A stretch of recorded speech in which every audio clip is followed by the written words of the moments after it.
Okay, I'm going to be providing some context for our Women and Girls work shortly, but first, a brief overview here about our Women and Girls Wellness webinars. You may have joined us in 2024. We ran 3 in 2024, and this is the first of another 3 that we are doing in 2025. We've allocated 2 hours for each event, and today we're lucky to have 2 brilliant speakers. We do realise 2 hours means we only scratch the surface on these topics, but hopefully you go away having learned something new. We may have changed the way you think about the topics, and hopefully give you some ideas on how you might action some changes in your work to make it a bit easier for women and girls to be more active. And with this many people in the virtual room and the delegate pack that will follow, we hope this is also an opportunity to form some new collaborations. Please also feel free to use the feedback form that we'll share at the end to give us any thoughts that you have on what other topics we should consider covering. You can see we've got obviously today's date on there and topic on there, and then the next one coming up in May will be on the experiences of Black women in sport and physical activity, but we are yet to confirm a topic for our July event. So yeah, feel free to kind of give us any ideas on that. Before we get onto the agenda and context for today's webinar, I've got a couple of Slido polls to get us warmed up. I realise people are still coming in the room, which is absolutely fine.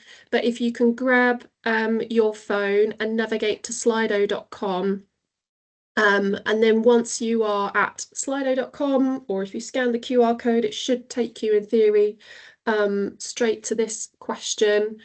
If you're not using the QR code, you need the hashtag number there, so 6414445. First question, just a gut feeling on this one, no right or wrong answer. On a scale of 1 to 10, when supporting perimenopausal, menopausal and postmenopausal women to move more, how confident are you in outlining the importance of building strength? And I can see some people are in, which is always a relief, so thank you.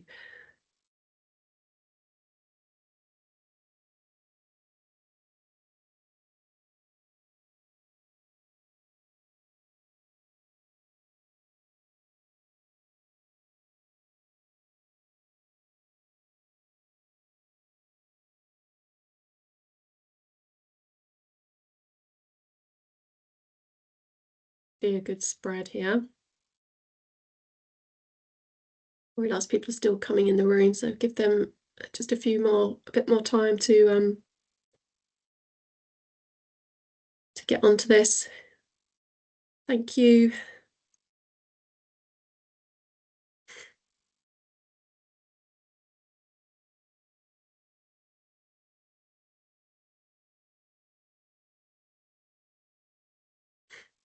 Use the chat if you're having problems. Hopefully you shouldn't have problems, but if you are, feel free to use the chat.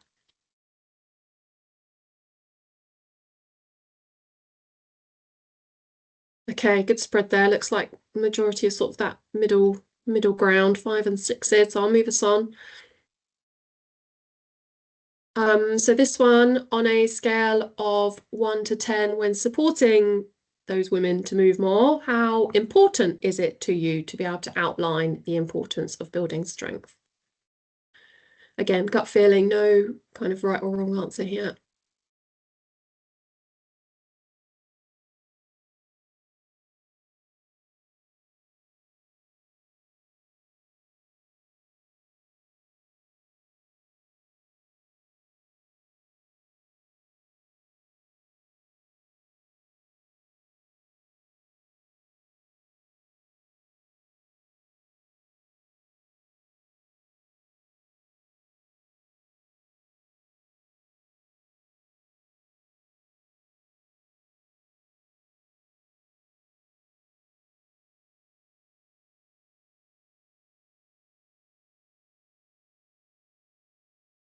Okay, last few seconds on this one for anyone that would like to add their thoughts.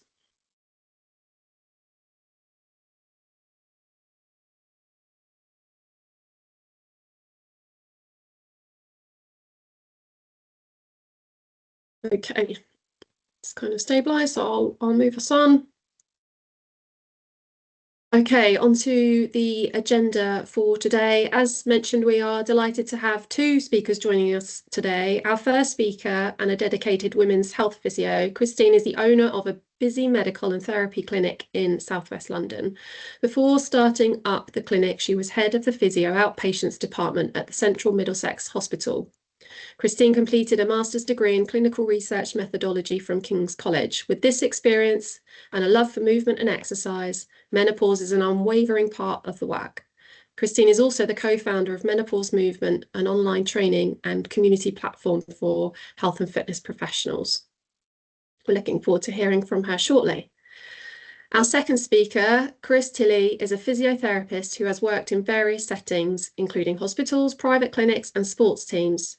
And since then, Chris has become passionate about introducing strength training to those who never thought they could do it, particularly older adults. Chris has created the online brand Never Too Old to Lift to inspire as many people as possible to start and become confident with strength and resistance training. Again, we look forward to hearing from Chris later. Before we hear from our speakers, we have a few slides to provide some context for our women and girls work and the topic we've chosen today. Firstly, for those that have not come across Get Berkshire Active before, a short introduction for you. We're the active partnership for Berkshire, one of 43 nationally, so more or less if you went to another county, you would find an equivalent to us. We know that movement is the foundation of good health, well-being and thriving, sustainable communities. But right now, movement, physical activity and sport isn't accessible to everyone in our county, and so we're working to change that. We want to help everyone to move more. We work with a range of partner organisations to create the conditions to support people to be more active. It's great to see lots of familiar names and faces on the call today. And if this is the first interaction you've had with us, welcome, and we look forward to remaining connected with you in the future.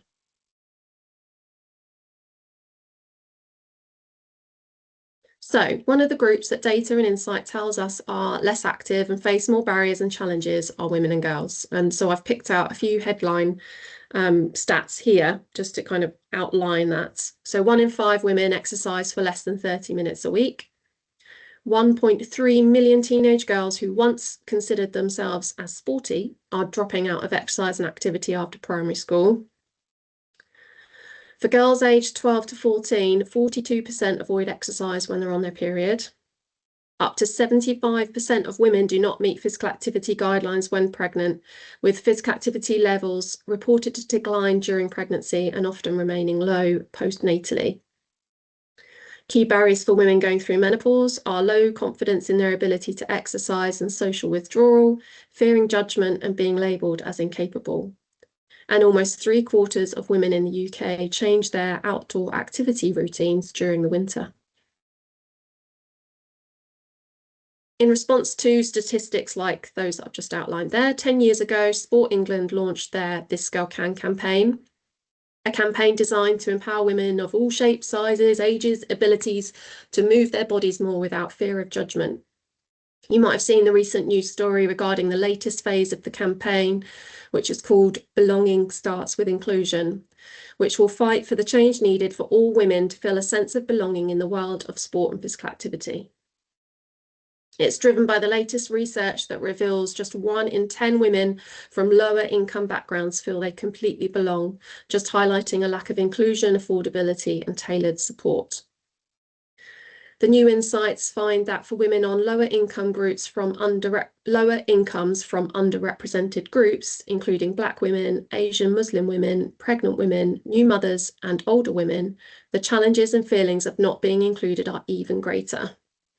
Unfortunately, we're not going to have time today to delve into the details, but we hope to share all of the toolkit and associated resources that we're expecting with you all in coming months. Bringing us back to today's topic, I wanted to just highlight some of the reasons why we have chosen this particular life stage. As I'm sure many of you will know, menopause can bring significant changes to a woman's physical and mental health. I'm sure we'll hear more about these symptoms from our speakers, but clearly supporting women through these significant changes will improve and maintain overall well-being. Menopause can affect professional and personal relationships, which in turn affects quality of life. Supporting women through this transition will help keep these relationships positive and stable. Menopause can affect women's performance at work due to symptoms like fatigue and concentration difficulties. So providing support can help maintain productivity and reduce absenteeism. And clearly the knock-on effect of any support will reduce the cost and burden on our healthcare system. Helping women understand and manage menopause empowers them to take control of their health and well-being. And by addressing menopause openly, we can reduce the stigma and silence around it, fostering a more inclusive and supportive society. So all of this brings us to the end of that introduction and context, and I'm pleased to now pass on to our first speaker, Christine. Welcome all, and thank you, Kirsty, for inviting me back again after last year, which I really enjoyed. So today I've made a comeback, but also like to reintroduce you all, if you were here last year, to Peggy. She is our menopause vision, and she absolutely loves being star of the show. So this picture, can we have the next slide, please? Kirsty, thank you. So this picture is of age group winners over 65, and Peggy is the second one on the right of looking at it. So she's in the 80 to 84 age group category, and every World Championship she's on the podium and often winning gold. And although obviously into menopause we can't all be gold medalists, we can all stay as strong as possible. So all the over 50s always start together, and I do similar competitions to her. And I was watching Peggy in the start pen of the World Championships last year, and I realized that she still had like a proper bum in her tri-suit. So no signs of sarcopenia, no signs of fragility, no atrophy of the glutes. Next slide, please, Kirsty. So I think for us health and fitness professionals, it's so recognizable to think of a fragile older lady with no bum in her trousers behind the Zimmer frame. And sadly, there is still societal acceptance for this, and we would really like to change it. So aging is inevitable, lucky, but fragility is not. So in a nutshell, women lose lean muscle mass and bone minerals with aging, which we all know accelerates during the perimenopause and at lower rate will continue postmenopausal. So for this reason and many health reasons, regular exercise is a no-brainer. As Kirsty explained, I'm a women's health, a pelvic health physio, and I love everything about movement. I do continue to compete as an age group athlete for British Triathlon, representing Great Britain, but I have to say a bit more keenness than talent, really. And much of my drive is supporting women enjoying movement and staying strong. I'm also the co-founder of Menopause Movement. As Kirsty explained, we're an online SimSpa certified community and course to support women to menopause. So our courses are for health and fitness pros, and we really want to bridge the gap between health care, exercise, and the sport world, because often I think we treat and train and teach in sort of separate arenas.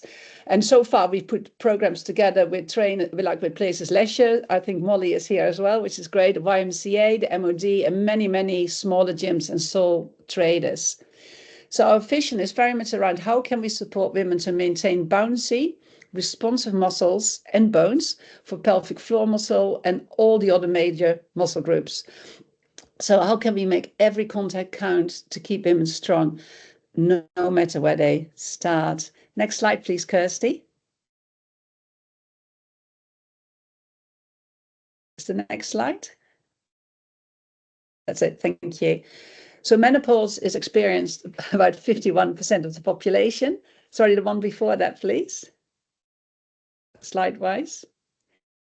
The one with the head one. That's it, thank you. Too often it's misunderstood by women themselves, and it can often be the same for those who teach and train them as well. Some women, it can hit them like an express train, catching them off guard with all these physical, mental challenges.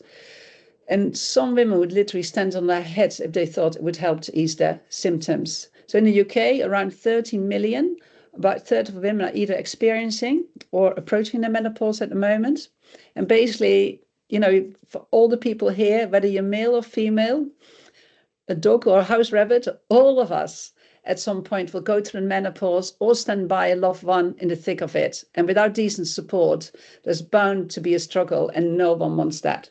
So I thought it might be nice just to go back into history, travel back a little bit. If you think 2000 years ago, typically how many periods do you think women had? Just put a figure in your head. It actually was the average of 10 periods in a lifetime. Women were either underfed, pregnant, breastfeeding, or dead. And now, if you then fast forward to the 1850s, average age of women was 49. So menopause has always been around, but not many women would have experienced menopause. So historically speaking, the menopause is a relatively new phenomenon. So jumping forward again to 2025, the information age, we now have a pick of mix of this, miss, and really helpful information. And it's a challenge for women and professionals working with women to make sense of it all. Like most things, the optimal solution for women are a pick and mix. Can I have the next slide, please? Thank you. Are a real pick and mix. So we all have very different physiologies, and we also need very different treatment. So actually, what happens to a woman's body into the menopause? Can I have the next slide, please?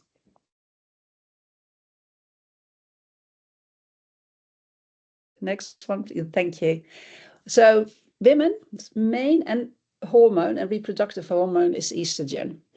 And estrogen is an anabolic steroid, and it influences most tissue in our body, in particular bone, muscle, and fat, and connective tissue. And this also includes cardiovascular tissue.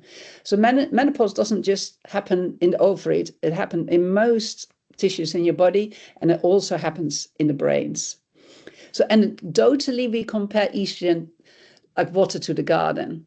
It's anabolic in its signaling, so it's there for rebuilding, repair, and growth, and it's the key hormone responsible for those typical menopause symptoms. The other two important hormones are progesterone and testosterone. Can I have the next slide, please? Next slide, thank you. One of the progesterone's job, as it's self-aware, is to slow down the effect of estrogen on the endometrium being the lining of the uterus of the womb. It's a little bit like putting the brakes on estrogen. So if we would go back to that garden analogy, estrogen makes the grass grow, and progesterone would cut the lawn. And progesterone often may decline first, and that can be a reason for those really heavy periods that women may experience. And then in the transition, the perimenopause, estrogen will fluctuate. So if you give a 2-year-old a crayon and ask them to draw a picture, that's probably quite a good representation of what happens to your estrogen levels. And for that reason, blood tests are not always very helpful, because you never know if you're measuring it at the top of the bottom. So history actually tells us a lot more. And then postmenopausal, eventually estrogen will decline and stabilize. Testosterone is a little different. Only 50% of testosterone is produced in the ovaries. So it tends to decline earlier and much more gradual. So it hasn't got that fluctuating perimenopausal pattern. So the average age of the menopause is 51. The menopause itself is a snapshot. It's exactly 1 year after your last menstruation, and you enter from the menopause into the postmenopause. So those statistics, those averages are okay if you're white and live in the UK, but menopause is very different experience for different women, and hugely influenced by race, ethnicity, culture. So there are a lot of women that average age is much earlier than 51. Then also to consider the early menopause affects about 5% of the population, aged between 40 and 45. It means that they will be postmenopausal before the age of 45. And from all of you here, there might be 5 of you that in that position. So it's very important not to just identify menopause with age. Then there is POI, premature ovarian insufficiency, which happens to 1 in 100 women under 40 or earlier. Then in your 30s or even earlier. So what about all those symptoms we hear about? There's nearly a new symptom every week. You or people or women you work with might be the 70 to 80% that experience night sweats or hot flushes, the vasomotor symptoms. Or they might well be over 50% that experience mood changes or low energy levels, that bone-crushing fatigue. And really, the menopause list of symptoms does go on. And those mood changes may mean that the brain, through no fault of your own, is sensitive to hormonal changes, which we all recognize and we all know from menstrual hormonal changes and postnatal changes of hormones as well. Particularly relevant for health and fitness pros are common symptoms of multiple joint aches and stiffness and pain. And Chris will talk about that later, because that can be, in terms of fear and barriers, a really important aspect to women's movement and exercise level. And it is now recognized as possibly one of the early symptoms of the menopause transition. And then, of course, and I'm a pelvic health physio, so I've got to bring this in, are the miserable symptoms of GSM, that are genital urinary syndrome of the menopause. It's quite a mouthful, and it previously was known as vulva and vaginal atrophy. It can cause recurrent UTIs, dryness, vaginal dryness and vulva dryness, pain, bladder urgency, that key in the door moments. The really good news is that although it's recognized under treatment is very effective. And the gold standard treatment is a combination of local topical vaginal estrogen, which is safe for most women, and pelvic floor muscle training to maintain that viscoelasticity. Also really important to consider that symptoms like vulva and vaginal atrophy often show up later in the menopause, as do the impact on cardiovascular health and bone health.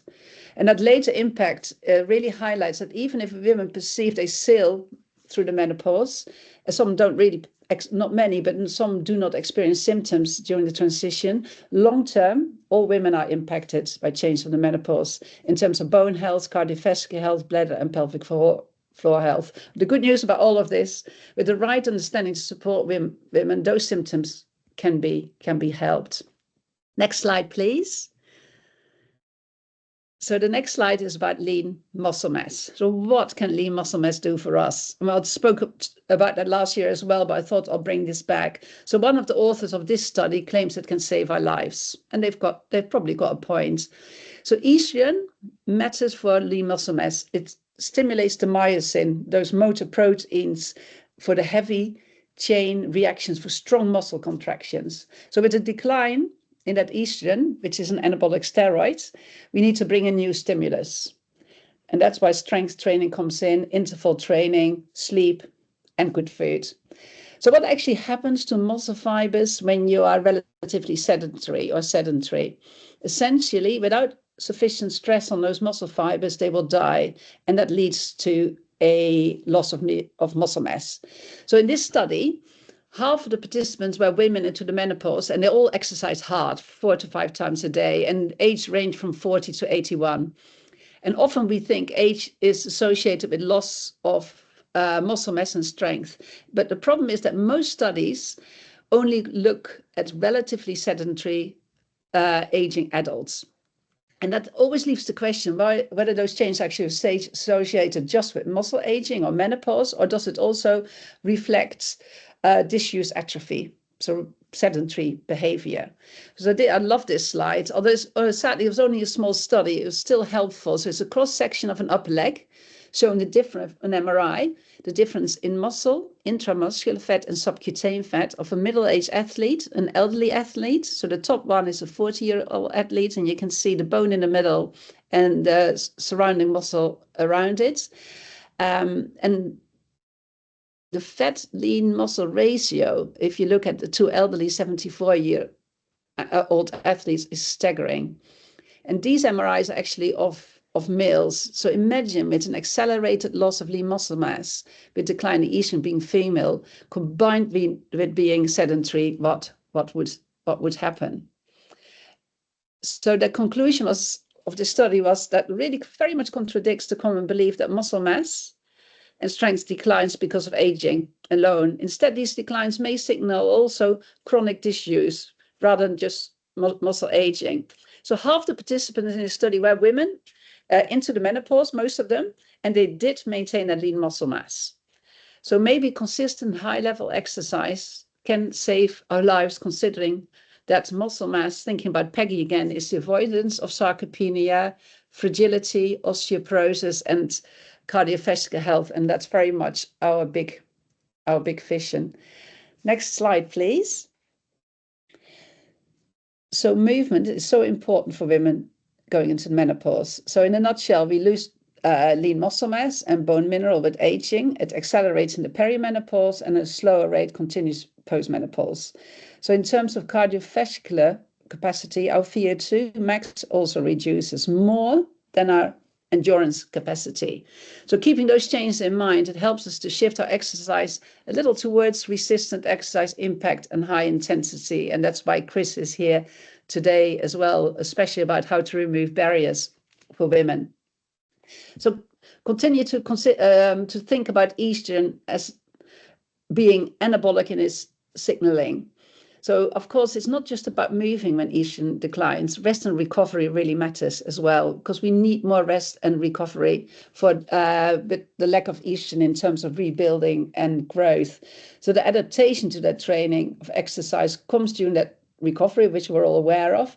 And into the menopause, we cannot afford to miss out on this adaptation. So what you leave out really matters as well. So recovery is not just important, it's absolutely critical into the menopause. I always think the best news is, because I like my bed, that you get fitter when you sleep. So I give you all permission to absolutely claim your sleep. Of course, into the menopause with night sweats and mood changes, anxiety, sleep can really be impacted. So it's worth checking with women as well what exercise they respond best to. See what they can leave out, maybe take the ones out that they don't respond so well to. Maybe it's better to shift the exercise more to the morning than evening, and that'd be very individual for everyone. Haven't quite got time today, obviously, to go through all aspects of the benefit of exercise, but for instance, let's just pick one: the development of diabetes 2 and the fact that it's more difficult for us into the menopause to regulate our blood sugar levels. So a strong, large muscle contraction has a huge energy sugar requirement. So muscle training really matters for glucose regulation, managing, and with that, the development of diabetes 2, which increased into the menopause. So it needs attention. So in terms of the resistance and HIIT training, and Chris will talk about it, it needs to be multidirectional. So the muscles pull on, big strong muscles pull on bones in different directions. It matters to introduce variety and diversity. It's also more fun and some impact, but not, for instance, an example, not just running. Running's really helpful impact, but it's very linear, so it might not pull on the bones in different directions. Also worth considering that after exercise, it might be more difficult to cool down. Blood vessels do take longer to dilate and contract. So advice for women to take a cool shower, drink a very cold drink after exercise, anything to manage those vasomotor symptoms as well. So bone health, really want to spend a little bit of time on this. We really don't want fear to be part of a women's perception of the menopause. However, if they should be scared about anything, it's their bone health. So we really want to raise awareness of the significance of osteoporosis and the devastating impact for many women. So it's a condition, osteoporosis, where the bones become fragile, increasing the risk of fracture. And bone health is very much a continuum. While osteoporosis obviously reflects one end of the scale and the highest risk of fractures. Many women have low bone mass, which also increases the risk of fractures, but is not yet osteoporosis. This used to be called osteopenia, but we no longer use that term. So if you're here today listening to this and you're in your 30s, you're losing bone mass while you're listening to this. Bone is reactive, so it's constant remodeling, meaning it's reabsorbed and new bone is laid down. In fact, our entire skeleton is replaced about every 10 years. So after a woman reaches her peak bone mass in the late 20s, it's a bit like money in the bank. You want to have some decent savings of bone mass pretty early in your life. So in your 30s, the bone mass balance tips slightly in favor of bone loss, and there's a small but steady decline of about 0.4% per year. Estrogen is a major player in bone formation, so the time of rapid bone loss is in the 1 year before your last, in the perimenopause, 1 year before your final period. On average, women lose 6% of their bone mass during that period, but it can be as much as 15%.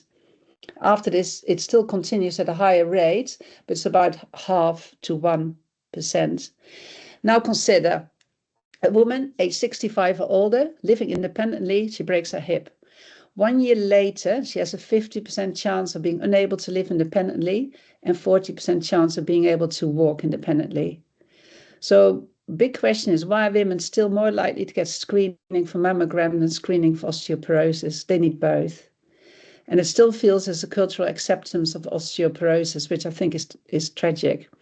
So the bottom line is that all women over 65 that are not on preventative treatments like HRT, which is very effective for the treatment of osteoporosis, and many younger women with any risk factor of fragility need testing as well. Good news is that in particular HRT and in particularly progressive strengthening and good food and medication can be effective. But do note that progressive really does mean progressive, and Chris will talk about that. So main takeaways of today: we'll have to bring in the pelvic health again, educate everyone around us about urogenital syndrome of the menopause, vulvovaginal atrophy, to support plump and healthy vaginas and bladder tissue, because depending on what study you read, 90% of women will be impacted by this.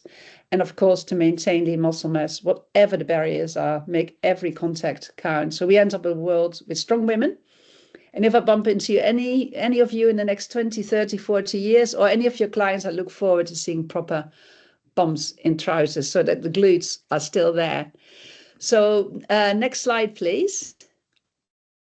So for all of you today, we've added a discount code for our course and for our community. We love you all on board of our community. So you can scan the QR code, and Kirsty obviously is going to share the slides with you as well. Thank you so much for listening. Thanks, Christine. That was fab. Thank you. Thank you. Okay, Kathy, are there any questions or anything in the No questions at the moment in the chat or Q&A. So, but obviously, if people want an opportunity now to ask anything, then just please put your hands up, and we can. I'll keep an eye on that. Yeah, and I'll hang around for a bit longer. So, and Chris is talking. So, if there's any questions later, really happy to answer them. Ah, somebody has got their hand up. Is that Aaron? To jump in.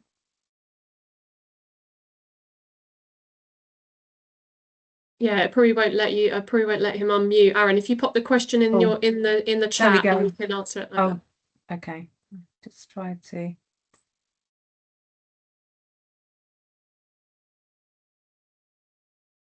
Denise? There's a question in the chat from Suzanne Rhodes. Can women ask the GP for an osteoporosis test? Absolutely. A DEXA scan, they're cheap, they're safe. And for instance, like a family history of osteoporosis, the GP will have a list of risk factors. And really, this is something that all women should have in their regular checks, because osteoporosis can have such an impact. So they can ask and insist on DEXA scan. And it's also in a NICE guideline, in the osteoporosis guidelines. So if you've had eating disorder or disordered eating, if you've had a family history, there's a whole list like that. If you've had a fracture in the past, please ask for a DEXA scan, because preventive treatment does help, and we can't get there soon enough.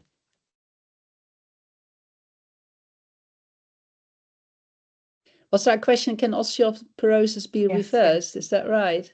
Yeah, that's right. Yeah, can osteoporosis be reversed if bones regenerate over 10 years? They can. HRT really works. There's other medication, but progressive strengthening has got a really strong evidence behind it. And the Live More trial is still one of my favorite trials, when women with osteoporosis, postmenopausal women were put onto strength training, and they were doing squats and deadlifts, and they already had low bone density, and quite a few of them actually increased their bone health. So there's a lot of potential there with the right guidance. But women obviously are worried when they have low bone density for strength training. So it does need proper guidance of a person that understands bone health. But yes, it absolutely can be helped, maintained, or even reversed at times. Christine, I don't know if you can see, there's also just a kind of comment around, remember if the hormone replacement therapy, such as, is it Tibolone, that contains testosterone, you would trigger an anti-doping violation? Yes, absolutely. Testosterone you have to be careful with. Obviously, estrogen and you need progesterone to combine if you still have a uterus to protect your uterine lining. But testosterone is always the second line of treatment. So estrogen absolutely comes first. And estrogen is absolutely fine in terms of any violations. But testosterone, you need to discuss with your GP or the body that you're competing with. But testosterone can be a problem. That's correct. Okay, and I think we've had another question from Suzanne. Can women ask the GP for an osteoporosis test? Yeah, I hope I just answered that. Oh, Yeah. So yes, sorry, we've done that yeah, one. they can, Apologies. and that's called a DEXA scan. Yes, sorry, yes. Okay. Absolutely. Ruth, I think, is that your hand still up? I don't know if that's a historical hand or if there's any further questions. Okay. Just one here. Did you see that, Christine? Is there a link with rheumatoid arthritis as well? In terms of osteoporosis or in terms of menopause symptoms, rheumatoid arthritis is one of the risk factors for developing osteoporosis. Part of that can be the medication or the treatment, or sometimes it may also, and it's obviously very difficult to get documented, can be lower levels of activities because of the restrictions of rheumatoid arthritis. So there is an association. Okay. Is that it? Thank you. Thank Super. you. Thanks, Thank you. Christine. Right. I failed to say in the agenda, so Chris is going to talk to us twice, which is fabulous, and we have got a move, just so people know, we've got a movement break sort of between those two presentations. So yeah, we'll have an opportunity to do that. Chris, Hi, over to you. sorry, can you hear me? I have posted a question in Q&A. I'm not sure if you have received. Kathy, you able to? Yeah, I'm just trying to open it. Apologies, things are coming in. Thank you. Was it the bladder incontinence question? Yes, please. So, okay, yeah, we'll just do this incontinence last one and then, and then feel free if people do have questions to put them in the chat and we'll try and pick them up at the end. But this one, Christine, was, are bladder incontinence and knee pains the issues in premenopause? Sorry, knee pains, yes? Yeah. Yes, Yeah. yes, please. Joint muscle and joint pain, especially multiple joint pain, because estrogen is a natural anti-inflammatory, now is thought as one of the early symptoms of the menopause. So absolutely. The bladder issues develop often because of early risk factors of childbirth, but they develop over the next 10, 20, 30 years. So that might not be menopause related. That can also be injury of childbirth 20, 30 years ago. But then the bladder issues do develop when estrogen is low. But that tends to develop more when women are a little bit further into the menopause. And that's the vulvar and vaginal atrophy, the urogenital syndrome of the menopause. Thank you. Are there any, like how to deal with the knee pains, please? I mean, I'm already going to the physiotherapy sessions, but they are not really helping me. So No. do you advise of any other things which I It's a can little do? bit counterintuitive, but obviously it's important, and you've already had that, to have a proper assessment to look at the cause of knee pain. And Chris will talk about this later as well. But if you look at the evidence, doing more exercise and particularly strength training will help the joint problems. But that often feels counterintuitive, because initially it might also feel it could make it worse. And that, I think, needs to be done under good guidance. For instance, the program that Chris has, Never Too Old to Lift. And that's not just age related, but it's also very much about how to manage joint problems. So progressive strengthening possibly is the key. Okay. Thank you so much. Thank you.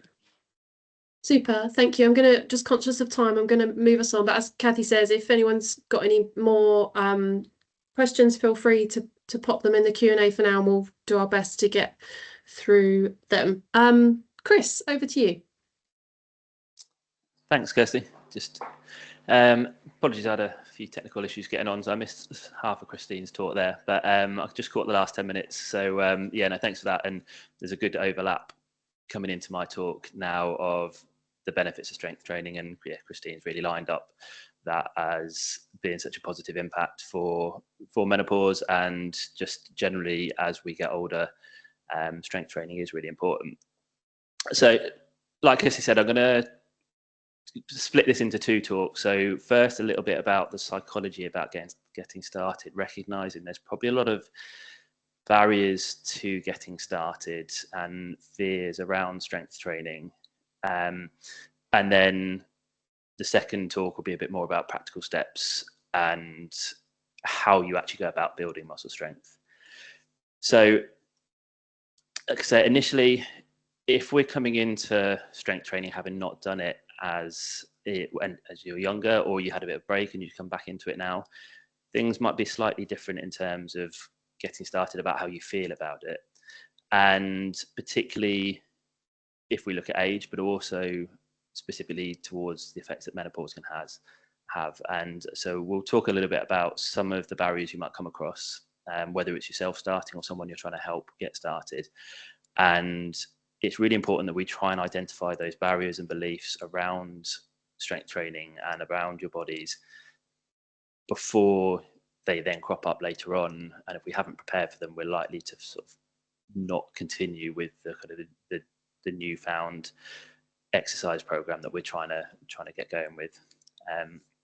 So if we go on to the first slide there. So this is a quote that I thought summed up a lot of people's kind of feelings about strength training and exercise in the gym. So the quote is, "I'm in the gym car park and I want to cry. I've been trying to enjoy the gym after having always hated it. I'm working with a personal trainer and I can tell he thinks I'm pathetic and moany. I'm in perimenopause, I have tendon pain and I'm exhausted all of the time. It takes every ounce of energy just to walk in the door. Between his dismissive attitude and my own emotional problem relating to exercise and gym, I almost cancelled my membership."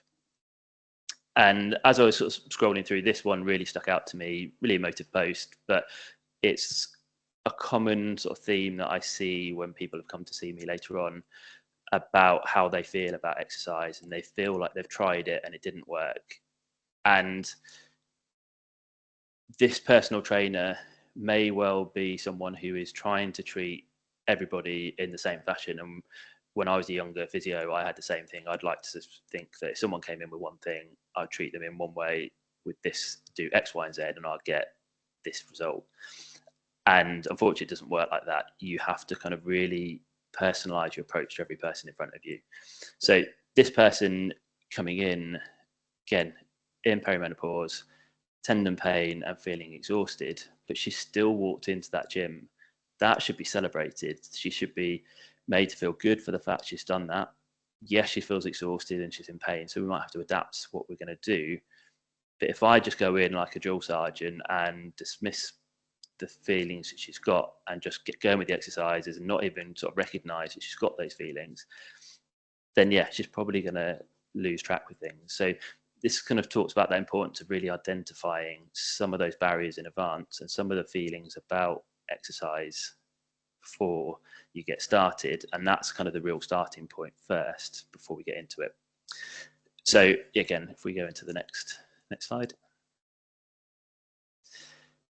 So I was going to go into a whole bit here about how important muscle strength is, and the loss of muscle strength can be associated with all these conditions like diabetes, dementia, cardiovascular disease, respiratory disease, etc., and then go on to about increased risk of falls, and with reduced bone density, the risk of fractures and the impact that has. But I'm going to, every time I practice this, I've always gone slightly over on timing. So it's helped me that Christine's covered this really beautifully. So I'm not going to cover too much on there, other than the fact that, yeah, loss of muscle strength is being shown now to be such a big contributor to some of the age-related conditions. And even just if we put that aside, it's the just enjoyment of life and function. And people don't realize how heavy even children and grandchildren are. And I think the average 2-year-old is 12 kilograms. And people sometimes look at me like I'm crazy in the gym when I say, can you lift that 12 kilogram kettlebell and lift it above your head? Yet they're doing that with the grandchildren, and they don't see that they've got that capability and the strength of doing it. So the impact of muscle strength can be really empowering. It can keep you active a lot longer into the future. But again, the impact of not having muscle strength, and the opposite, is that our health can decline quite rapidly as we get older. But like I said, Christine's covered that all really nicely, so I don't need to do too much on there. So next slide. So you may or may not be aware of the physical activity guidelines set up by the World Health Organization. So these are, they kind of split them into aerobic activity, and muscle strengthening is included in there. So the minutes of aerobic activity we need to try and achieve each week is 150 minutes of moderate intensity exercise or 75 minutes of vigorous intensity exercise. So both of them, you'll increase your work of breathing, you'll start to get out of breath. Moderate intensity, you could just about maintain a conversation if you were with someone. Vigorous intensity, you would struggle to have a conversation of more than a few words at a time. And because you're working that much harder, you only need to do half the number of minutes per week. So a lot of the Garmins are quite good. They kind of almost assign you 2 minutes for every minute of vigorous intensity exercise you do, and you just get 1 minute for every moderate, and they give you like a weekly target to hit. Obviously, we're now talking about strength. A lot of people don't realize as well, strength training is included in there, or they call them muscle strengthening activities. So the suggestion is that we should be doing at least 2 sessions of muscle strengthening per week. Now that is actually, for the guidelines, it is for 18 to 65-year-olds. There's a separate set of guidelines for 65 and over, and they suggest we should actually be doing 3 sessions of muscle strengthening per week, as opposed to the 2 for everybody else. So they're recognizing that if you're not building muscle strength or doing muscle strengthening activities, you are likely to be losing muscle strength at a faster rate beyond the age of 65 than you are when you're younger.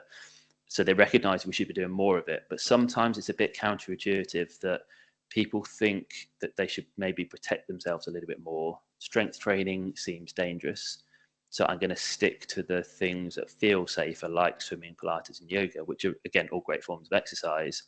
But there's a lot of people that do them because they think they're their only options, and they discount themselves from doing the things that actually might build the strength. And then as a population, we are not very good at meeting these guidelines, I think, and the US as well as the UK. And I think I looked at a recent paper that said that we're somewhere between a quarter and a third of us are actually meeting the guidelines for both aerobic and the muscle strengthening. But interestingly, the demographic that I'm falling short the most are women between the ages of 40 to 60.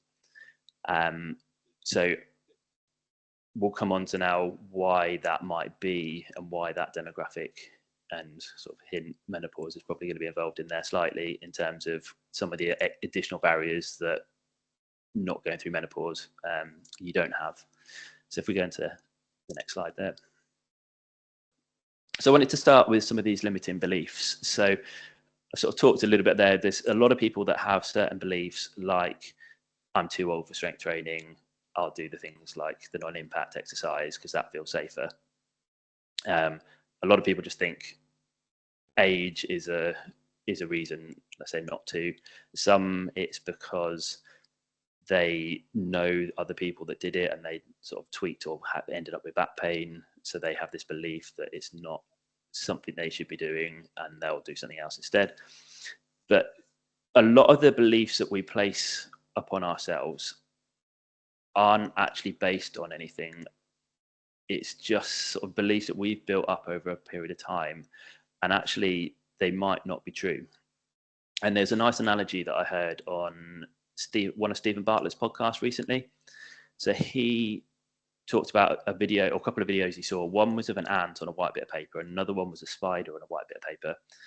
And they drew in a black permanent marker a circle around the spider and a circle around the ant. And both of them would walk up to the line, stop immediately before the line, turn around, and they'd keep trying to find a different path. And if we were to look at that, we know that that is just a line drawn on a bit of paper. There's nothing stopping the ant or spider stepping over that line or sort of walking across that line. And sometimes our limiting beliefs are like that. We keep ourselves within that safe space that feels safe to us because everything else feels a bit dangerous, and we don't step out of there. But then interestingly, on the spider one, he said there's one of the spider's legs accidentally crosses the line, and at that point the spider realizes it's not enclosed by this line anymore, and it walks out over into a different bit of the paper. And then they drew another circle around it, and it completely ignored that line as well. And this was quite a nice analogy as well, because sometimes it does, as soon as you break one limiting belief and you realize it's actually not something that is limiting you, and you can do what you thought you couldn't, you suddenly start to think of other things you might be able to do as well. And I had someone on the course that I run that you may have seen, like there's a test where you can try and get down to the floor without using your hands. You kind of end up in a cross-legged position, and then you try and get yourself back up again. And in my course, I try and get people to test themselves on various tests at the start and then every 6 weeks. And there's a scoring system to that. It's called the sit-rise test. And she had seen it on social media and thought, there's no way I can do that. I'm not even going to bother trying. And she didn't then give it a second thought. And then because I'd said on the course, it's one of the tests you should try, she thought, okay, I'll give it a go, not expecting she could do it. And to her surprise, she actually could get down to the floor without using hands and back up. And she scored the perfect score of 0 out of 10. And she was absolutely blown away by that, because she just had told herself she couldn't do that. And once she realized she could do it, she started to ask herself, well, what else have I told myself I couldn't do? And particularly when it relates to strength training, there's a lot of things like that. So doing exercise with the barbell on her back, she never considered that was a possibility for her. She'd always stick to the light dumbbells. So yeah, there's a lot of limiting beliefs, and that they're ones that if we can try and identify with people we're working with or in ourselves beforehand, and what we actually believe about strength training and what we're fearful of, then we can address those as we go forwards. Then next one, please. And then there's negative experiences. So again, coming in to strength training later on in life, you may well have tried it before, or the people we're working with may have tried in the past, and there's negative experiences with the people that are training us. Like in that first example, there might be exercises, like someone might have tried a deadlift and they've tweaked their back, and then they decide that deadlifts they're going to leave out, but they'll do everything else. But actually that's an important movement pattern, which we'll come on to later on. Same with knee pain and squats. It exacerbates the knee pain to think I'll do everything but squats. And these negative experiences we have shape our vision of what we might be able to do in the future. And if we don't explore the negative experiences that someone holds about exercise and strength training and the gym, again, as soon as they get started with it, they have this short-term enthusiasm, but that will wane at some point. And these then barriers and negative experiences start to creep in, and the beliefs about yourself, and that's where people then fall off and don't stick to it. And it's the reason why most people start really enthusiastically at New Year's Day or in their New Year's resolution, and then within a few weeks they don't even make it into February, because enthusiasm isn't enough. We need to really explore the things that are going to likely derail us and have strategies in advance. Next one.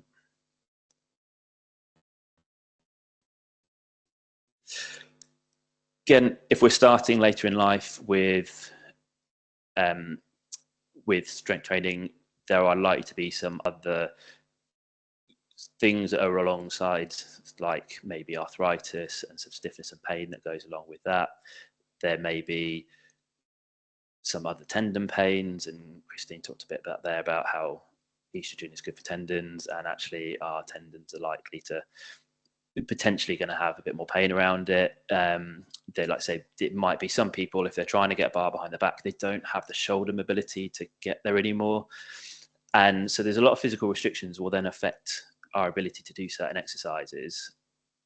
And certain people, we then start to think that we can't do any exercise because there's certain exercises we can't do, and if I can't do all of them, well, then what's the point of doing it? And I'm going to come on in the next talk a bit about how we adapt around some of these physical restrictions.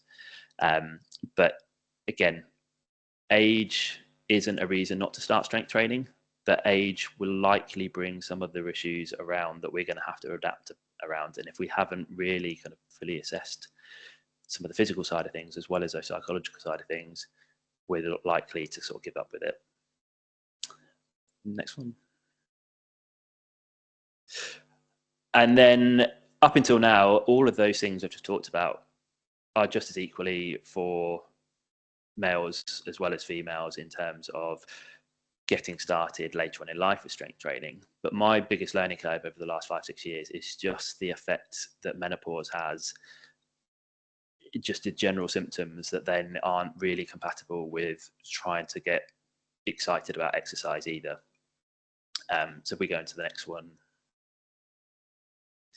So the biggest one that I tend to see is fatigue, just that generalized fatigue, that they always feel tired, sleep is disrupted, and means they're not feeling like they're recovering either. And they do some exercise and then they feel completely wiped out for 2-3 days. And then the thought of going back and then doing it again to potentially then have to be feeling exhausted for another 2 to 3 days is really hard. And that a lot of people don't sort of continue with exercise because the fatigue just becomes too much. Again, interestingly, I've found the people I work with, as they've developed and got stronger, the fatigue is something that actually improves. It wasn't something they kind of set out to be a sort of something they would hope would improve. They did it because they wanted to feel stronger, help with weight, etc. But the fatigue can be something that improves. So the thing that stopped them getting started, the fatigue, is actually something they can improve if we stick with it and we adapt around the fatigue. And again, I'll come on to the adaptations we can do later on. We've talked a bit about tendon pain and tendons being a bit more prone to flare up, and particularly when we combine that with the fact that there's often increased, or women tend to gain some weight during menopause as well, then that's normally the starting point for people to want to get into a new form of exercise, is because of the weight gain they've experienced. And if we've got increased weight on a tendon that's more prone to flare up, and we're also then doing a lot more activity on it, that can then create the cycle where the pain is too much for them to want to do the exercise, and even the thought of exercise, it becomes this big negative thing, and they just think it's not for me, I'm going to do something else. Or again, they stick to the things they think they should be doing, like Pilates or the swimming, which isn't necessarily going to build any strength. So again, great forms of exercise, but we want to bring the strength into that. Then we've got symptoms of pelvic organ prolapse and bladder and bowel control. And there was a study that looked into reasons women weren't exercising sort of during peri and post-menopause. And 1 in 2 stated they were worried about bladder control. 1 in 3 said they were worried about symptoms of the pelvic organ prolapse. And 1 in 4 were worried about bowel control. So again, these are all things that most men don't have to worry about in terms of that side of things either. So it's a big thing there. But interestingly, the other thing was there's another study where they looked at women who were lifting, and those who were lifting less than 15 kilograms reported more symptoms of pelvic organ prolapse than women who lifted more than 50, so 50. So less than 15, more than 50. Most people might think that if you lifted heavier, you increase your intra-abdominal pressure and you're more likely to have issues with your pelvic floor and symptoms around bladder and bowel control. So they stick themselves in this camp where you lift less, thinking you're doing the right thing and being safe, but actually it's showing that they might, if you're being down here, you might actually experience more symptoms than if you're lifting heavy, and actually being stronger can be protective of all those things. So as a caveat, I wouldn't suggest jumping straight in at more than 50 kilograms. You have to build very slowly up to that. But again, the thing that stopped people getting started is the thing that could improve by doing this. But we have to adapt around that to begin with. And then the last one is hot flashes. If you're experiencing hot flashes, getting hot and sweaty in the gym is not particularly appealing either. But again, another study put women through who were experiencing hot flashes through a 15-week strength training program, and the frequency of moderate to severe hot flashes reduced by about 44% by at the end of the 15-week program. So again, most people don't even start because of them, but they can improve as a result. But again, we need to adapt around that. Next one. And then I won't sort of go too much on here because I'm probably running slightly over, but some other things that came up around why women weren't exercising in sort of between the age of 40 to 60 was a bit more about safety. So this was generally a bit more about being outside and sort of running, etc. But there's a lot of people who are worried about, or more people, women were worried about safety than men were, and particularly some in their compared to in their sort of 20s or 30s. There's the fear of judgment, again, not isolated to women going through menopause, but a lot of people have that fear of judgment. And the thing I would say to that is most people, once you get in the gym, you look around, you realize they're all focused on what they're doing.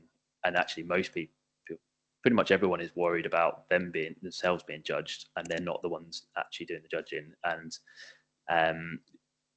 yeah, and most people are very supportive of people being in the gym.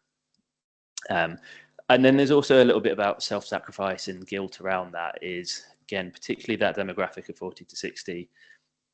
There's a lot of women who have done a lot for the family, always made decisions on what's best for the children, what's best for husband, and they've not spent a lot of time on themselves. And now that they are spending time on themselves, they almost feel a bit guilty because of it, and then don't want to commit fully because of that guilt. And there's something that can be explored a bit around there. So again, go to next one. So it's a bit of a summary then, is if we're working with someone who wants to get stronger, or you are yourself wanting to get stronger, it's maybe a conversation you have to kind of have with yourself, but we really need to listen to what it is that is in our mind about our beliefs around what strength training is, what it can do, what it might, the negative impacts it might have, everything we just talked about. And we need to try and help make sense of all of that, try and start to think of strategies, ways we're going to adapt our program around that.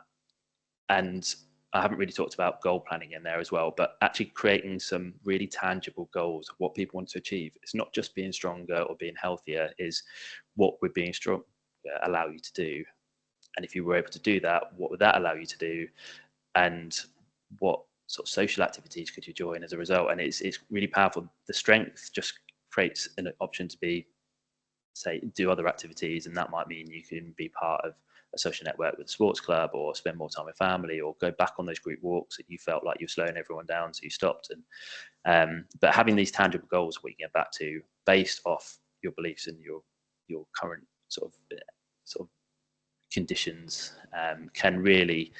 is really important step. And most people skip that. They just go straight into the gym, try and pick some exercises, and then they just fall off the wagon when they sort of haven't pared it all back to this stage here.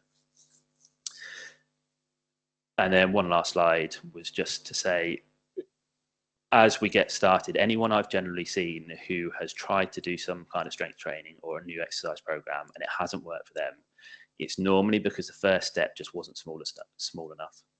So the steps on the left there, those bigger steps, that represents what someone in their 20s or 30s might be able to do, is they can take these kind of big steps of progression, and their body's a lot more adaptable and resilient to be able to deal with that, and they can get away with it without any kind of flare-ups of pain.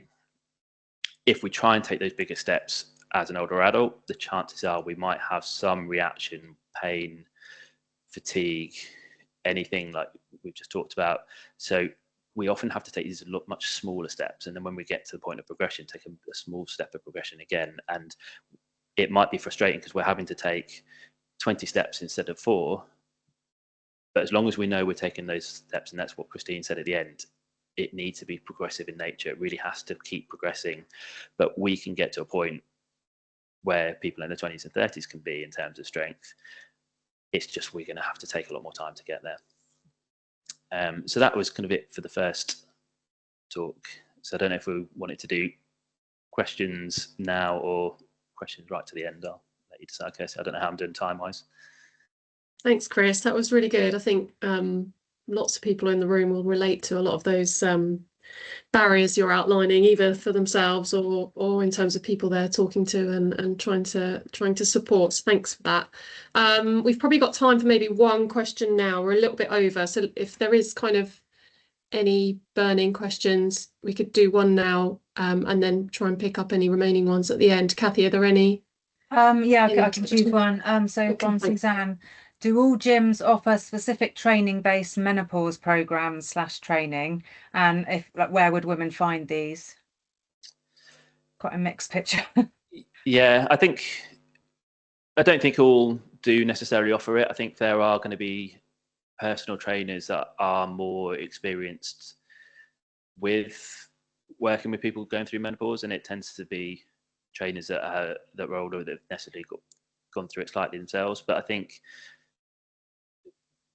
that's not to say, like I say, I clearly haven't gone through it myself, and I've got a better understanding of it. But I think it's also not about just going to the first personal trainer you see, and if you have a bad experience like that person had, she didn't give up. But I'd probably suggest that if she continually feels dismissed by someone, go and find someone else, or go and have a look around the gym, see who else is being trained by a personal trainer in the gym that looks like someone the person being trained looks like they're doing the kind of thing you want to do and the kind of age you're at. And then if you go and speak to them about who they've been using and how they found it and share some of it, and then you can often find recommendations of people in that gym.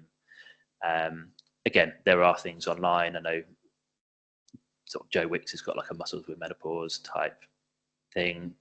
I do find the problem with the sort of the Joe Wicks type thing is it's a one size fits all. So if there is an exercise you can't do, you often find you feel like you need to give up with all of it. Again, I've put a little link to there. I've got like a bit of a slightly more in-depth video of ideas of adaptations, and I'll go through some in a second. But having a bit of knowledge yourself in order to be able to build your own program around your own physical restrictions is a really good is what I prefer, rather than relying on a personal trainer or trying to do a one size fits all. Thanks, Chris. I feel like I should mention we're going to share some links to some resources in the slides a bit further on as well that we've developed, supporting women to be active through menopause. And if you're in Berkshire, Suzanne, then I know Molly's on the line. Places Leisure have been doing a menopause movement program for a little while, and I think colleagues in Reading are looking at something similar. So yeah, it's definitely worth having a look locally, but as has already been mentioned, probably quite a mixed picture. Okay, we're going to pause there for a 5-minute kind of movement comfort break. So I'm going to turn the camera off, mute for 5 minutes, and we'll be back at 17 minutes past 2. So yeah, I'll see you shortly. Thank you.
Okay, welcome back everybody. Hello. I'll give you a few seconds to get back in front of the screen if you're not already. Fabulous, Christian there. I will move us on to the next part of the webinar, again from Chris, but this time looking at more practical tips. Chris, over to you. Perfect. So yeah, like Kirsty said, so this one is going to be a bit more about actually how do we go about building muscle strength now that we've identified all the things, that the psychological barriers, etc., that we just talked about. So I think there's a lot of people that think, if we think what is strength training, a lot of people will just say performing exercise with weights. Now, unfortunately, that isn't necessarily strength training.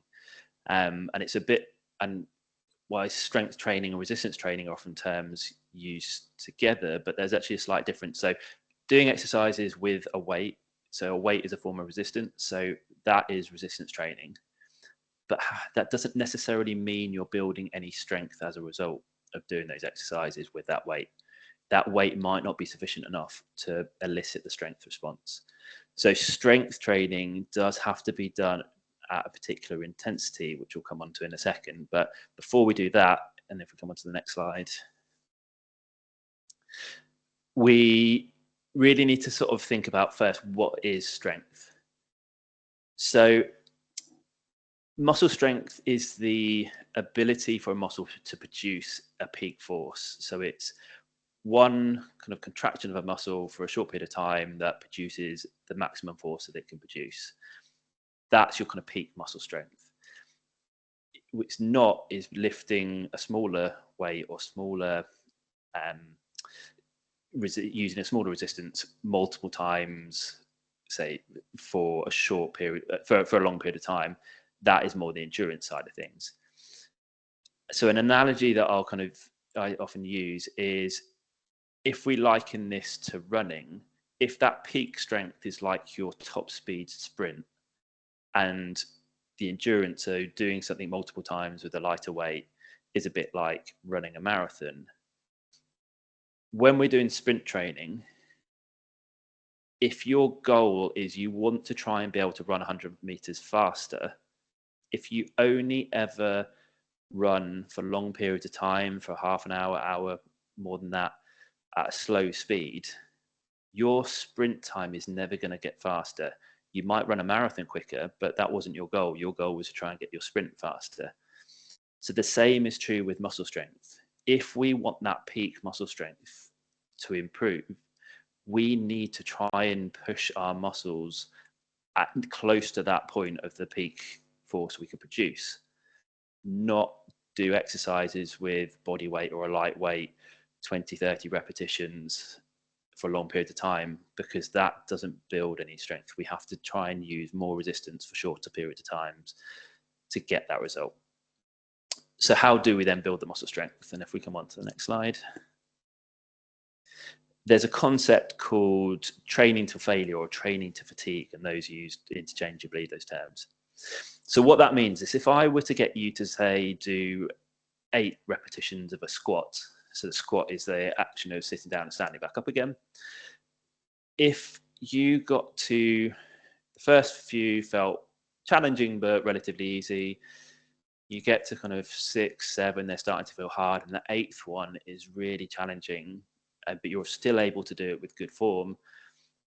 And then I ask you to try and do a 9th.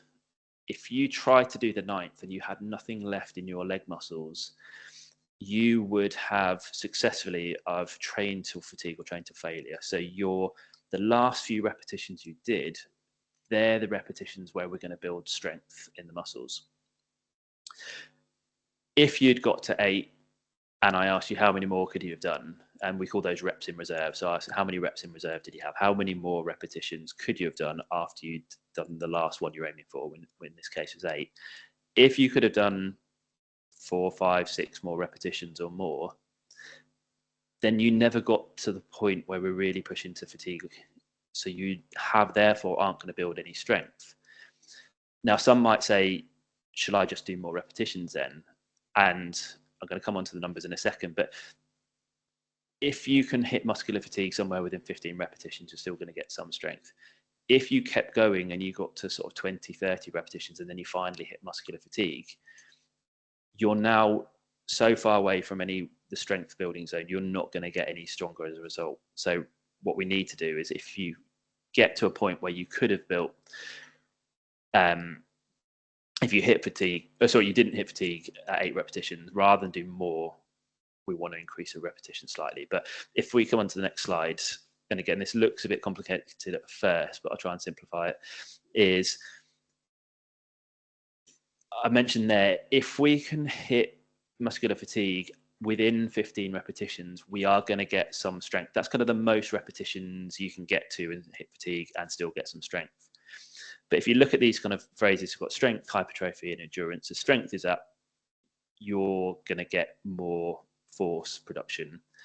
Hypertrophy is you actually build a bit of size in the muscle. You're going to get some strength as well, but they're not actually go up at the same rate. Sometimes you can get more size with less strength, and sometimes you get more strength with less size. And then endurance is that ability to do something lower for longer periods of time. So you'll notice I've said 15 repetitions to get some strength, but here it's saying endurance. You are going to get mainly endurance if you're reaching muscular fatigue within 12 to 15 repetitions. But you will also get some hypertrophy and a little bit of strength. So you will get some strength gains. If you can increase the weight further, so your fatigue point now happens somewhere between 8 to 12 repetitions, you're mainly going to get size, but you'll get a good amount of strength with that as well, and a little bit of endurance. And then actually, if you can increase the weight even further, so now you'll get into that fatigue point within 5 repetitions, you're going to get a good, that's where you get the most amount of strength from.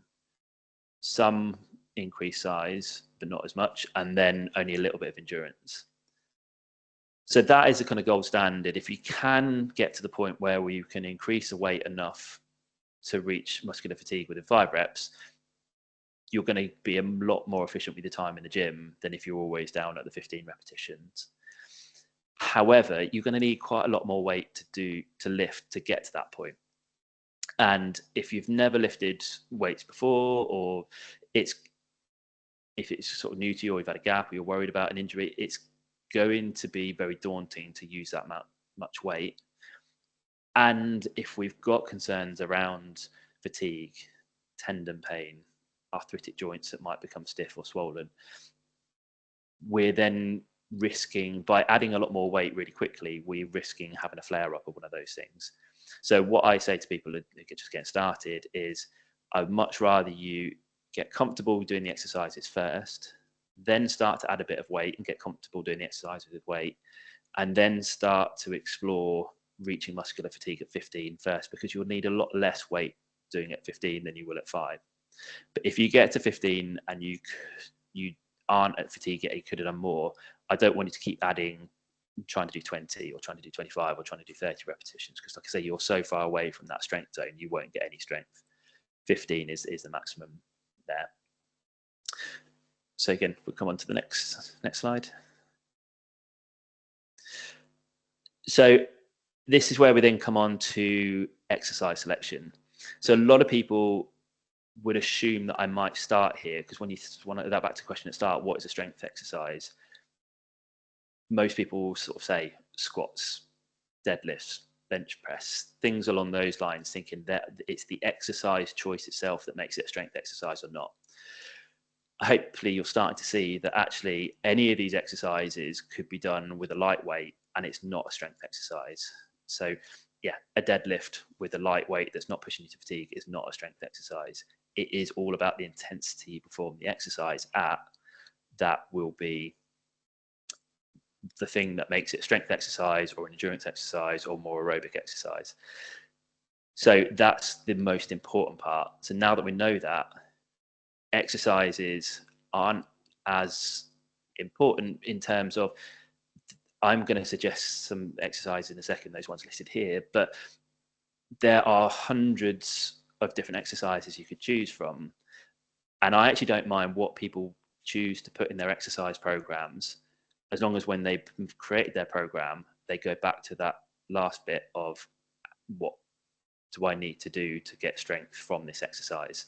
And that is the important part. The exercise you choose yourself isn't quite so bad so much. What ideally we're looking for is to cover the majority of the body with the exercises you choose. And there are certain types of exercise. So these are called like functional movement patterns or compound lifts. There are some that are more isolation exercises, like a bicep curl. So you only work in the bicep at one time. You could do more machine weights. Again, there is no wrong answer. The reason I like these functional movement patterns is they kind of almost replicate things that we do on a day-to-day basis. And as well as replicating those, the other benefit is they use multiple muscle groups to create these movements. So when we're doing a squat or when we're doing a deadlift, we're not just isolated to one muscle. We're utilizing several big muscle groups together to create that movement pattern. So in that exercise, we can almost tick off more areas of the body or more major muscle groups that we're targeting. So we need to do less exercises to cover the whole body. We also get an element of these are mainly done in standing, so you get some balance benefit as well with them. But yeah, as a sort of rough guide there, so squat is an act of sitting down, standing up. Some form of hip hinge is a kind of act of more hinging at the hip, so it's a bit like a deadlift in the gym if you're familiar with that. A bridge is another form of deadlift where you can lay on your back with your knees bent and you lift your hips up in the air and back down again. Lunge, it's where you kind of have the one foot ahead of the other and you're sort of bending both knees to get the back knee down to the floor and back up again. Push is you're pushing something away from you. So it could be a bench press, or you're pushing yourself away from the floor like a push-up. Pull is the opposite, so you're pulling something towards you, or you're pulling yourself up, say like with a pull-up, you're pulling yourself towards a bar. Rotation refers to rotation of the trunk and the body. So you might be pulling against a cable machine or resistance band and something in that kind of rotational plane of movement. And then gait and carry refers to you might be carrying a suitcase or carrying a watering can in the garden, or you've got the wheelbarrow that you're pushing. You're carrying a heavy load whilst moving forwards. And like I said, they're the 7 functional movement patterns that I tend to like to include in my workouts. But say it could be that you're worried about balance and they're quite daunting to you. So it could be starting on the fixed machines first, and they're a really great option because you feel safe. You don't feel like you're going to fall off them.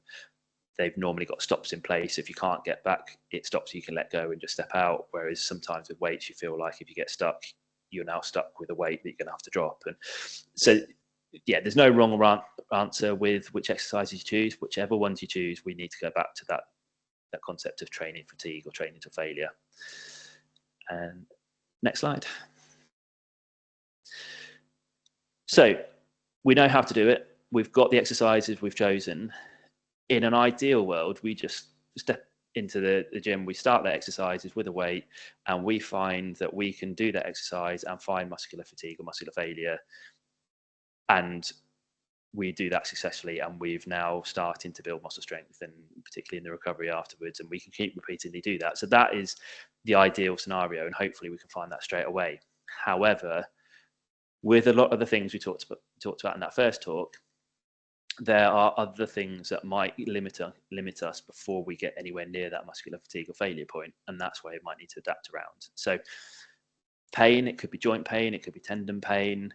If you say try to do those 8 squats and you can't get it, you get stopped before the 8 because of your knee pain, but your muscles were nowhere near muscular fatigue, you're not going to build any strength. You're just going to flare up your knee if you repeatedly keep pushing into that. So sometimes we have to change the way we do an exercise. Rather than go, squats aren't for me, sometimes actually going through, you often find there's a point in your squat or a depth where you reach a threshold where it becomes painful. So actually sticking to more of a shallow squat, you actually find that you can stay in that pain-free range of motion and load it pretty heavy with weights and gain some strength in that range.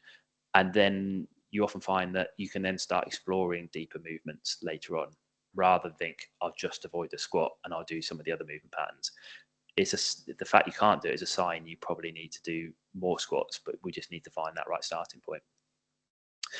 Staying on the squats, sometimes the environment we have around us, whether it's a conscious or subconscious confidence, we tend to tighten up when we don't have that confidence. So if you're doing a squat and you're worried about falling backwards, we tend to not, our body just stops you going any deeper. Whereas actually if you put a chair or a bench or a box behind you and you start going into a squat and you know you've got the safety net of the chair behind you to catch you, you often find that your body allows you to go that deeper movement into it. So, and that's where fixed machines are good as well. So if you just can't get on with a squat and you can't get through the depth because your body just won't let you, if you've got a leg press machine, people often find they can do a lot more, and it's similar to a squat, but because they feel safe, their body is letting them into it. So again, there's ways we can adapt around that, because if you're not getting anywhere near muscle fatigue because you just can't get in those positions because the body is just sort of stiffening up on you, then those are options. Shortness of breath is another big one I see, is people can't get near, say, the 15 repetitions of an exercise to start with because they get so out of breath that after 10 they just have to stop, catch their breath, and then carry on. And if you're breaking up like that, it doesn't quite work. So for some people, not worried about 15 initially, is just getting used to doing, say, 6 to 8 repetitions to start with just getting used to the movement pattern again, and then adding a little bit of weight and not worrying about the muscular fatigue to begin with. But once their shortness of breath is caught up and they're starting to feel a bit fitter with that, then you can add the weight to it to try and find that muscular fatigue point. Then that fatigue refers to the more generalized fatigue, because some people, they might get close to muscular fatigue, but then they're wiped out for 2 or 3 days afterwards. Again, we might need to break your workups up into, rather than 4 to 5 exercises, what I normally suggest, you might just do a shorter workout where you just do 1 or 2 exercises and you just do maybe more of them each week and have bigger rest in between sets. And there's ways of kind of manipulating how we put that workout together to get around fatigue. And then there's joint stiffness, and I was referring there to sort of things like the not being able to grab a bar. There are other bits of equipment, so having just a straight bar. There's one that's has these kind of struts that go forwards, and you can often hold those and then squat down into them. So you can squat with your arms down by your side, so you're not in that uncomfortable position. Say the other fixed machines tend to be really good because you can often find that you're not having to hold things at awkward angles. The machine is designed so it takes a lot of that out.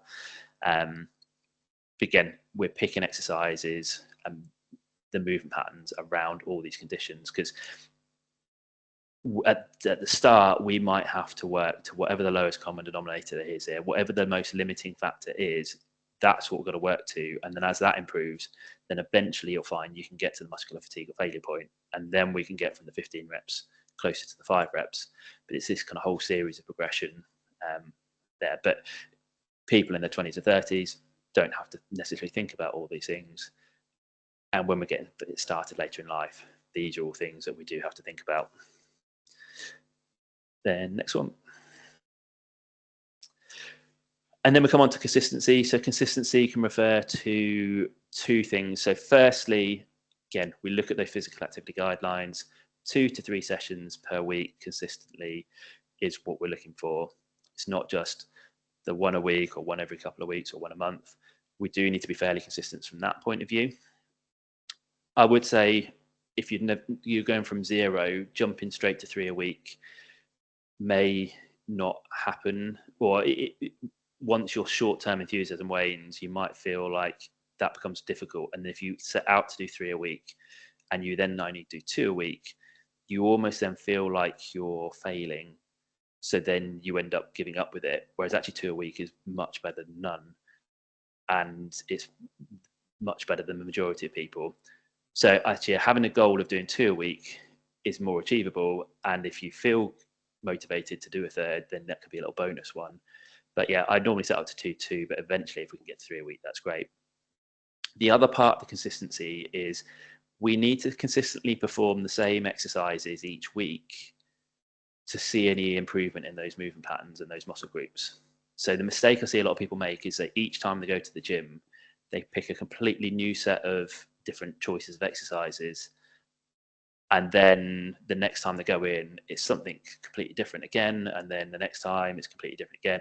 And we never get the consistency in each muscle group in those exercises to actually see the real gains in them. So what I normally suggest is we're going to do 2 alternating workouts. So you get a bit of variety in there, but each week you're doing those 2 different exercise programs. So whether you're doing 3 a week or 2 a week, you're getting the same movement patterns, had the same stimulus, trying to get to that muscular fatigue, and that's where you really kind of get that longer term strength. It takes about 12 weeks, so 3 months, for any physiological changes to happen within the muscles themselves. So you might find you get a lot of you might get a lot of feel stronger quite quickly, and that's your brain is reorganizing your neural pathways, and it's basically working out the most efficient way to use the muscle strength you've already got. But then you kind of hit what most people call this plateau, and you then have to wait for the muscles to actually change physiologically, which can take sort of 12 weeks, 3 months. So a lot of people think they can do it for a month, build some strength, and they don't have to do it again for a while. This is kind of a longer term strategy that you're taking with this, and 12 weeks is kind of the minimum I would do with that. You would sort of set out with, and then after 12 weeks, what you could do is change all the exercises up and then start again. But that kind of brings me on to the next one, which is kind of the progressions. So with this, say you found your first workout you did with the exercises you picked there, you've not been limited by anything else. You need to try and get to the point of muscular fatigue at 15 repetitions. You've been able to do that. So say you did 15 squats with, say 10 kilograms in each hand. So you're doing 20 kilogram squats and you're hitting fatigue at 15 repetitions, and you hit true fatigue where you couldn't do another one. After that, great, you're starting to build strength in that movement pattern. If you repeatedly do that for say 3 or 4 weeks, you keep to the same exercise, you keep to the same weight. If after 4 weeks you ask yourself how many more could I have done, the answer is now probably going to be, when you hit that 15th, I probably could have done about another 4 or 5 repetitions. So if that's the case, you're now no longer building muscle strength, despite the fact you're doing the same exercise with the same weight, and it was a strengthening exercise a few weeks ago. It now isn't. So again, we don't want to add more reps. We want to increase the weight as we do it. So as soon as things start feeling easy, we do have to increase the weight to make it harder. And then what I'd also say, if you started to do that, so you increase the weight again, you reach muscular fatigue, and you didn't get any adverse reaction in terms of pain, fatigue, shortness of breath, any of those other things we talked about, and it still feels good, I would then challenge you to increase the weight even further to try and see if you can get that fatigue point from 15 down to 12. And if that goes well, after a couple of weeks, see if you can get it down to 10. And then eventually, over the course of a minimum of 12 weeks, I'll try and get it down to 5 repetitions. For a lot of people, that's going to take a lot longer to get to that point, and they might never quite get to that point at 5 repetitions. But if you always have the goal of trying to make it slightly harder, that's really where the progress comes in and you get the strength. Because a lot of people have taken that first step out of their comfort zone just by getting started, and it's scary to take another step out of your comfort zone to add weight onto it. So a lot of people don't. They just stay safe with what they want at that lower weight and feel like they could have done more. And any exercise is good, but if your goal was to build strength, you're not going to be building strength anymore. So we do need to kind of progress there. Yep, and then that's, I think, is that my last slide? Yeah. So if there are any questions, I'm happy to take some now. You'll see there's my emails down at the bottom, so it's chris@nevertoiltolift.com. I'm more than happy to take any questions if you think of any later on. Like I said, there's that free talk there if you're interested. Thanks very much, Chris. That was really helpful. Thank you. Lots of practical tips there. Just one for me that I was thinking about then. For those that I guess don't have access to a gym, can't afford a gym membership, what would you suggest in that sort of scenario? Yeah, of course, and that's something I sort of did mean to say was I keep referencing the gym. This doesn't have to be in the gym at all. We need most people, so there might be some people with certain exercises like the squat that they do reach true fatigue at 15 body weight squats, in which case we don't need any equipment to start with the squats. But with each exercise you choose, like I say, we do need to try and reach that muscular fatigue. Now, you could be, with some people, you can start, and I did this during lockdown when I didn't have any access to anything, and gym equipment went through the roof in terms of like the price of it on eBay and everything. Is bottles of water are quite nice because a litre of water is a kilogram of weight. Yes, of course, yeah. And you can put that in, I used to put them in a rucksack and have it on my back, or sometimes it found it more comfortable doing it, having the rucksack back to front and having it on the front.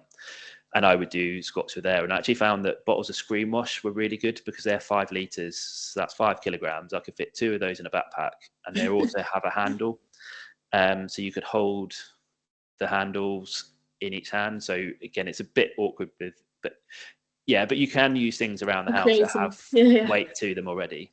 Yeah. In terms of the pull-based movement patterns, having something like a resistance band is really useful. And then again, at home, you can get dumbbells, barbells, and things that are relatively inexpensive that are a good starting point. And then at some point, a decision generally has to be made of, I now need more weight to reach muscular fatigue. So you can get some really good gym-based equipment for home. Yeah. Or a lot of people I've worked with have now built their confidence up enough that, because that fear of being judged in the gym, because they're now confident with the move pattern to do, they're confident lifting some weights, and they're not worried about the technique side of things. They actually feel then comfortable to step into the gym, and particularly into the weights area of the gym, and they do that. But yeah, most people I work with actually start from home until they got the confidence, and then they move into the gym setting. Super, thank you.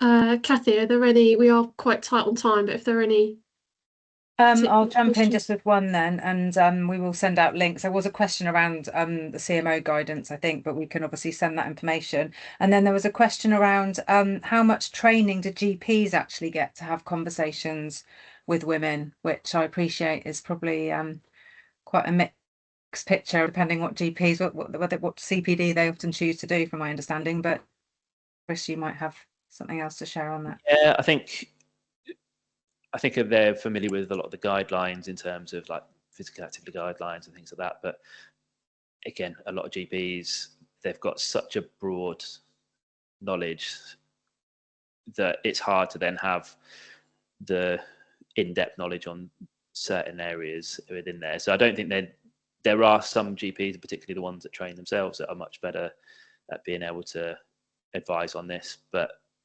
I think, yeah, for most GPs, I'd always kind of be slightly cautious of the advice they're giving. Most of the advice will be, yeah, you just need to be more active, and then they might signpost a few resources out. But but it's probably not the best training because it's such a broad area that they have to cover, and they only get 10 minutes with patients to try and discuss these things. And like that first talk, 10-minute conversation isn't going to cut it in terms of really identifying all those barriers to even get started in the first place, let alone try and put a program together. Great, thank you. And I just want one just quick observation. I think somebody's asked Chris if you can possibly do any lunchtime weight sessions live. We can all log into and join you. It is quite, I was thinking it's quite a tricky one to translate online, this one, isn't it? But yeah, it was I liked the demonstrations, it was good. Yeah, I mean, in the talk that I've got, there's a few more videos of me doing some of the exercises to try and visualize some of them. But yeah, it's hard because, like I said, with the Joe Wick style type things, is if you're trying to do something at the pace that someone else is doing it and you can't do one of the exercises, or it takes a bit longer to get on and off the floor, someone's going to feel left out. Yeah, and it's tricky. Okay, super. I'm going to move us on. Thanks, Chris. Yep, that was great. Yeah, so we're on to the final part of the webinar now. So if those of you that are still with us, it'd be much appreciated if you could stay with us till the end. That would be grateful, just to get a bit of input from yourselves over the final few slides. So I've just got another Slido here just to get the brain cells working a little bit. So back to slido.com for this one. And this one is a sort of an open text one, just some thoughts from you would be helpful. If there was anything in particular that you feel is currently stopping you or making it more difficult for you to support perimenopausal or menopausal women from moving more. Yeah, I'll give you a few bit of time to get into that.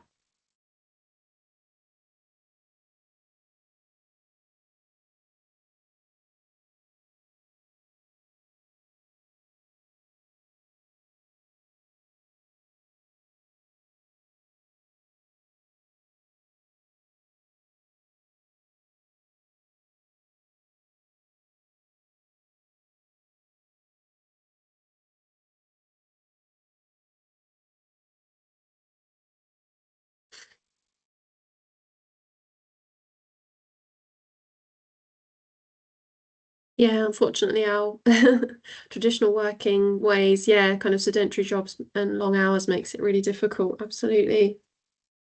Yeah, and in terms of kind of that local delivery, yeah, funding restrictions make it difficult. Confidence and motivation, affordability coming up. Again, the types of jobs we're doing. Yeah, juggling life in general. Oh, that's really helpful. Yeah, the kind of encouraging,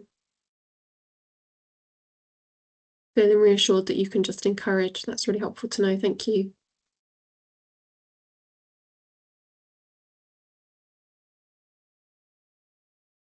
Pain, yeah, that's obviously come up in what Chris has been talking about.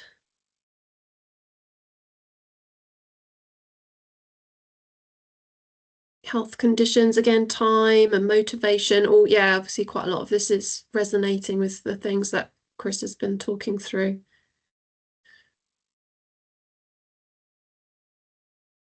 Last few seconds on this one, and I'll move us on.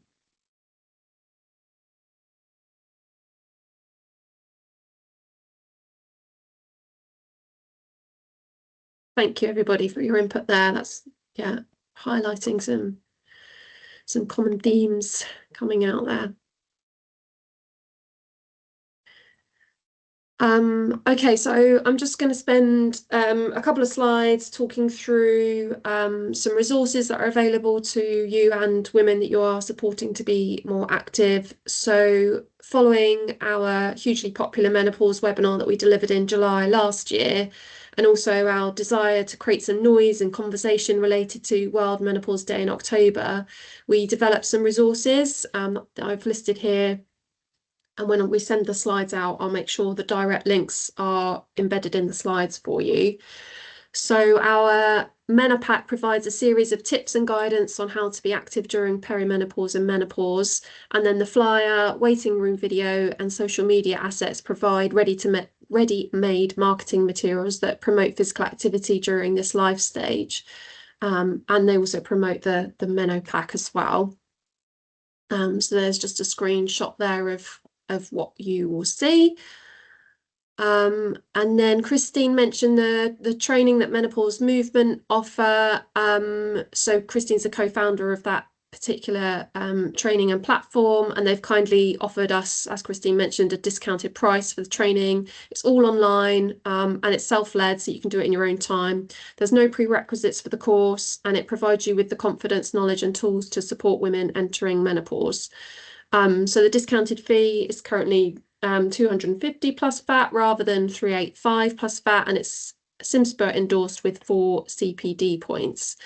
And for those of you that might be interested in it, if you live or work in Berkshire, we also have our workforce grant, which you can apply for a contribution towards a cost. So we had a small cohort of 7 professionals that accessed the training last year, and so I've just kind of copied and pasted a really positive quote that we had back from one of those.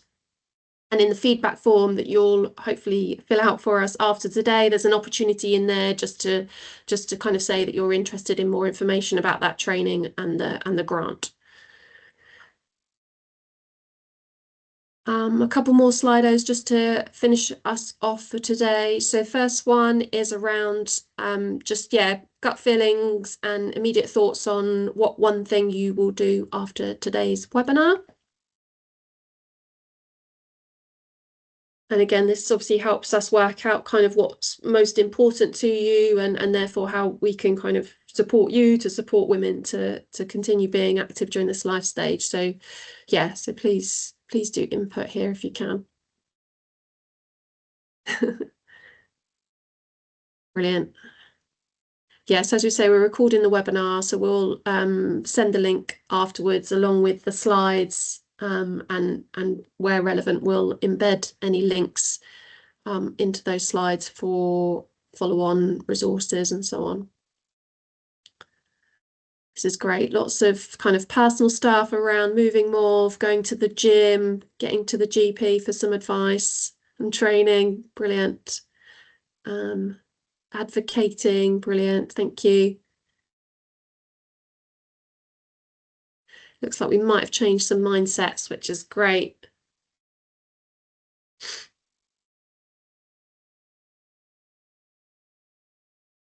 Yeah, practicing what we preach. Yeah, definitely. Reporting back to colleagues. Brilliant. Okay, last few seconds on this one before I move us on.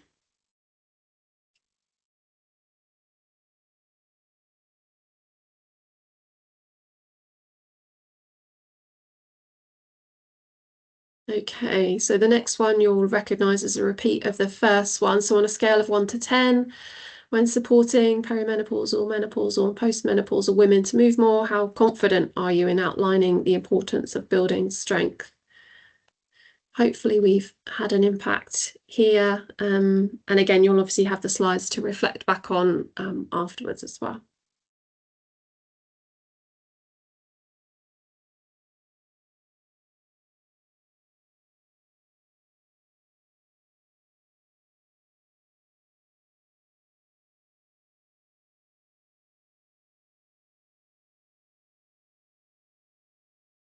Okay, last few seconds on this one. If you're able to input, please do.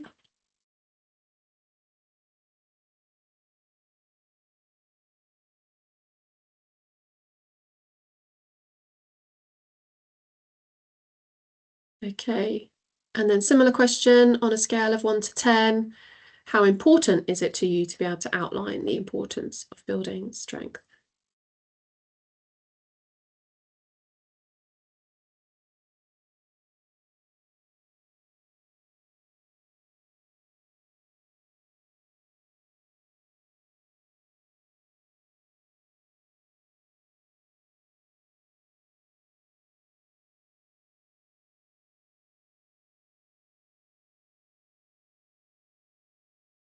Okay, last few seconds.